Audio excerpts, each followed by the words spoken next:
क्या आपने कभी ऐसा सुना है कि कोई इंसान उड़ते हवाई जहाज में बैठा हो और आसमान से ही गायब हो गया? अगर नहीं सुना है तो हम बता दें कि ये कोई कहानी नहीं बल्कि हकीकत है। 48 साल पहले ऐसा अमेरिका में हो चुका है और वो रहस्यमय इंसान आज तक गायब ही है। बात 1971 की है। सूट वूट पहने एक शख्स हाथ में काले रंग का बैग लिया अमेरिकी एयरपोर्ट पर पहुंचा। वहां उसने काउंटर पर जाकर सिएटल जाने वाली फ्लाइट का टिकट लिया। वहां उसने अपना नाम डैन कूपर बताया, जो असल में उसका नाम था ही नहीं। उसे आज भी डीबी कूपर के नाम से जाना जाता है। हालांकि टिकट लेकर वो रहस्यमय शख्स सीधे अपने फ्लाइट के उसके विमान का नाम 727 था। उसे हवाई जहाज के सबसे पीछे वाली सीट मिली थी।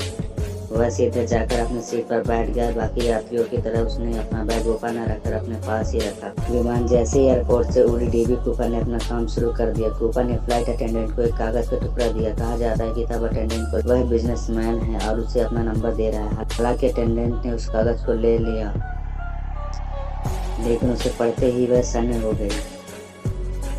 दरअसल उस कागज के टुकड़े पर लिखा था, मेरे पास बॉम्ब है। कूपर ने फ्लाइट अटेंडेंट को अपना बैग खोलकर भी दिखा, जिसमें सचमुच था एक बॉम्ब। इसके बाद कूपर ने उसे अपनी सारी शर्तें बताई और कहा कि विमान को नजदीकी एयरपोर्ट पर लैंड कराया जाए और उसमें फिर से ईंधन भरा जाए। इसके साथ ही उसने $2 लाख और 4 पैराशूट की मांग की।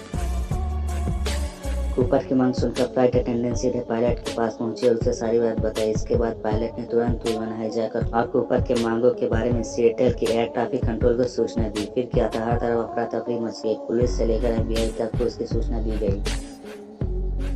हालांकि यात्रियों की जान खतरे में थी, इसलिए अमेरिकी सरकार ने उसकी मांगे मान ली और $2 लाख से भरे बैग उसके पास पहुंचा दिया गया।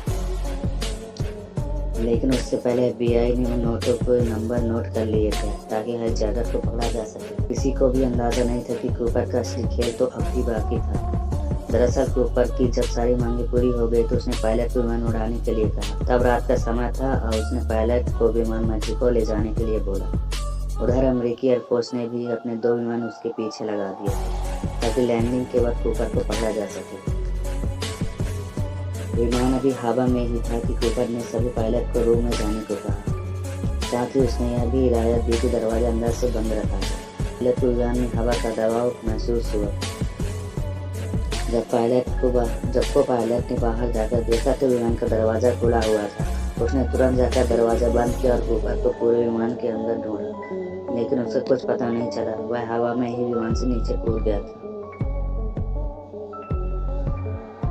विमान जब एयरपोर्ट पर पहुंचा तो उसके चारों तरफ से घेर लिया गया। सबको लगा कि अब तो कूपर पकड़ा जाए, लेकिन वह तो पहले ही भाग चुका था। हर कोई यह जानकर हैरान था कि आखिर कूपर ने ऐसा कब किया।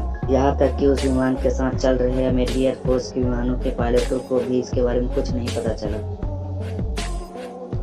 कूपर को हर जगह ढूंढा गया, लेकिन उसको आज तक पता नहीं चला। तस्वीर के नाम पर उसकी बस एक स्केच, उसकी असली तस्वीर भी किसी के पास नहीं है और ना ही किसी को यह पता है कि वह कौन था, कहाँ से आया था और ऐसा क्यों किया।